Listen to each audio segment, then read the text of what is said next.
Hi, Mrs. Notley. My name is Tracy Zilke. I am a farm kid, and my kids are being raised under the same, culture as I was. I would like to talk to you a little bit today about farm safety in regards to Bill 6 and some of the misconceptions that I think you have due to the lack of conversation that's happened and the lack of research. And I know that the lack of research is there because had you done the research, you would know some of the things that I'm about to tell you. And yet these are things that are not being brought up. And so my assumption is that the reason that these things aren't being brought up and talked about is because you don't actually know about them. I'm from a generation of kids that grew up, we were kind of on the fringe. There was some changes that were starting to happen in the farming community. We were starting to realize that things needed to change. The government also had abandoned us, and really up until now, for 98 years, we've been abandoned. And the abandonment meant that we had to just take initiatives as farmers and ranchers to create a safe protocol to keep our kids safe. And those kids was my generation.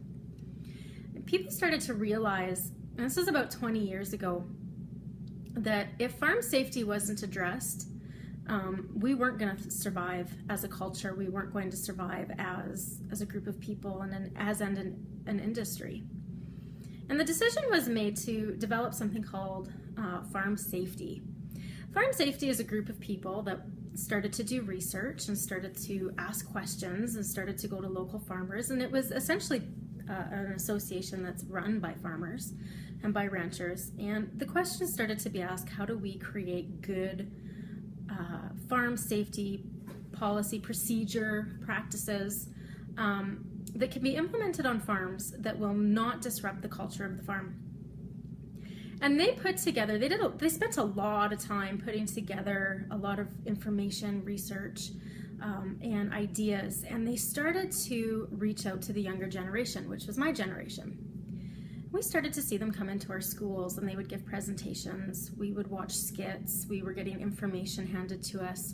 And we would go home and we would talk to our parents about this. This was a really ingenious way of doing this, because we would go home as very passionate young people and look at our moms and dads and say, we should be doing this differently.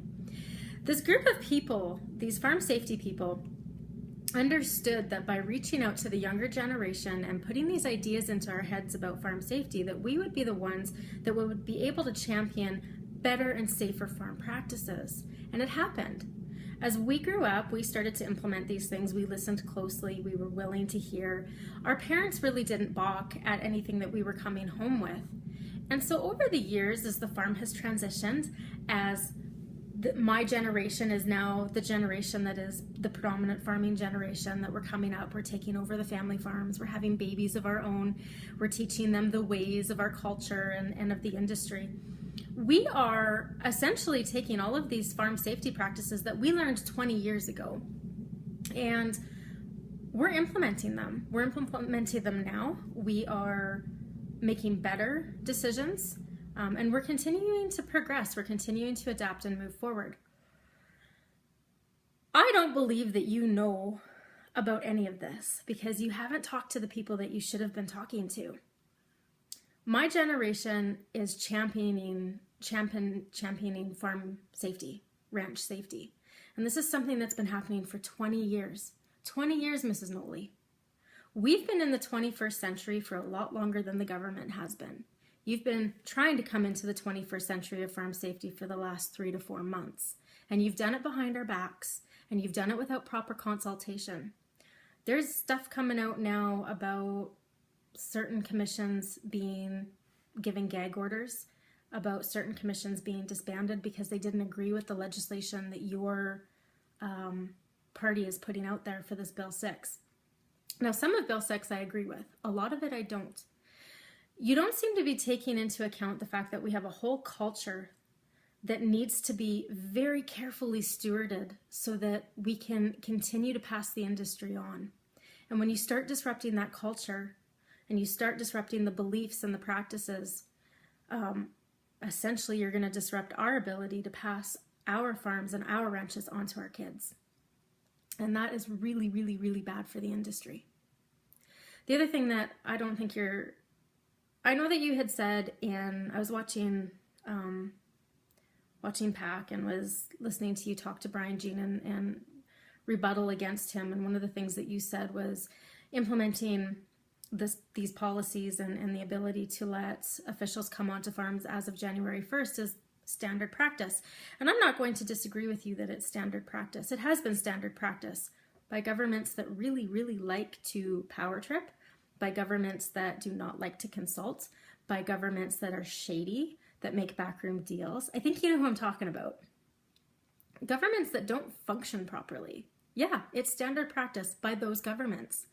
But it's putting the cart ahead of the horse. If I have a safety official come onto my farm because there's been a major incident and they want to investigate it, who gave them the training that they need to be able to investigate it appropriately?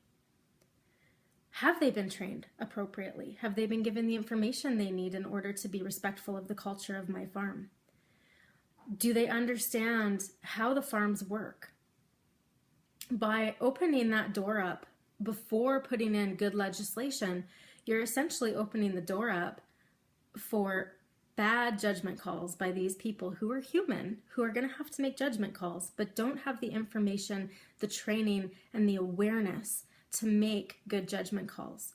Now, one of the things that you also may not realize is that anytime there's a major incident on a farm, it is always investigated. It's not just left, especially when it involves children. Child welfare comes out, RCMP come out.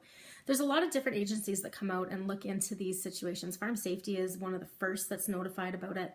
They come out and they investigate. So there is investigations going on. I would encourage you to work with these groups of people, and instead of believing that you know best, actually talk to the people that have been working at this for the last 20 years. We've been sitting at the 21st century safety table for a lot longer than you have, and we know what works and we know what doesn't. We know what is practical and what's not, and we are certainly able to sit and talk with you. And I'm sure the safety board would be willing to talk with you as well. But you need to include them, and you need to stop making excuses, and you need to stop hiding behind, this whole, we've talked with industry experts. Industry experts are saying that you haven't. Please understand that social media is a powerful thing, and people are not as afraid to speak up and talk out and whistle blow as they used to be. Please remember that. We're not the dumb Alberta cousins that maybe you think we are, just because we don't live in the city. We're here, we're smart, we're capable, and we're able. And we have been proactively addressing this issue for 20 years. 20 years. The government, they abandoned us. You have a unique opportunity to work alongside of us. But in order to do that, you're going to have to slow this legislation down. And really, it's waited 98 years. What are a couple more months of just due diligence? Why? What's your issue with that? You said you didn't understand what our problem was. Well, I think I've explained it a little bit. I don't understand what your problem is about why you don't want to wait and make sure that the legislation that you're going to put through is good, prudent legislation that's going to allow for fiscally responsible and culturally responsible farming practices and ranching practices. I don't understand why you're so busy trying to push this through and why you want to follow standard practices that the legislature puts out of, we pass things and then we look at them later. We put the cart ahead of the horse and roll it down the hill, and then we got to catch up to the cart when it's made amok. That is not good legislating. That's what got this province into trouble.